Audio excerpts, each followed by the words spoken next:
আপনারা সকলেই vitamin C এর নাম শুনেছেন।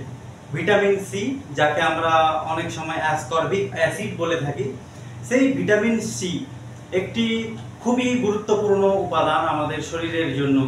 এই ভিটামিন সি এর ফলে যদি আপনার শরীরে এই ভিটামিন সি অভাব হয়ে থাকে, তবে স্কারভি অর্থাৎ আপনার দাঁতের মাড়ি থেকে রক্ত পড়া অথবা আপনার যে শিরা কিংবা ধমনী আছে সেগুলি ক্ষয়প্রাপ্ত হতে থাকে।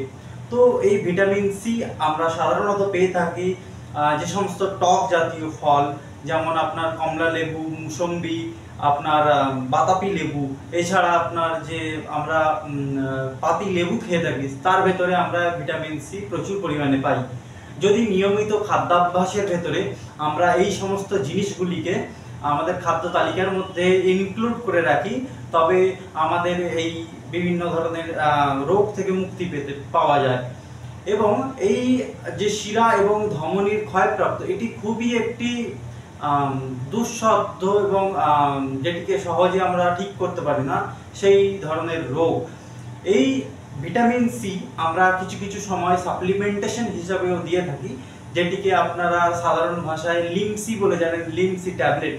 কিন্তু একটি জিনিস আছে, যখন আমরা কোনো সাপ্লিমেন্টেশন দিয়ে থাকি অনেক সময় পেশেন্টরা প্রশ্ন করেন যে আমরা তো লেবু খাচ্ছি, লেবু খেলেই তো আমার ভিটামিন সিটা বেড়ে যাবে, তো আপনি আমাকে কেন এই ভিটামিন সি এর ট্যাবলেট প্রেসক্রাইব করছেন? তো সেক্ষেত্রে বলে রাখা ভালো যে ভিটামিন সি এর যে ট্যাবলেট আপনাকে প্রেসক্রাইব করা হয় তার বিভিন্ন ধরনের ডোজেজ আছে। যেমন আমরা সাধারণত দিয়ে থাকি যেটা 500 mg, কিন্তু আপনি যখন একটি লেবু নিচ্ছেন, কোনো একটি যদি আপনি গোটা পাতি লেবু খান, তার ভেতর থেকে আপনি মাত্র 30 থেকে 40 mg আপনার অ্যাসকর্বিক অ্যাসিড অর্থাৎ ভিটামিন সি পেয়ে থাকবেন। তাই আপনার ডাক্তারের নির্দেশ মতো আপনি সেই সমস্ত সাপ্লিমেন্টেশন গ্রহণ করুন। ভালো থাকুন, সুস্থ থাকুন। ধন্যবাদ।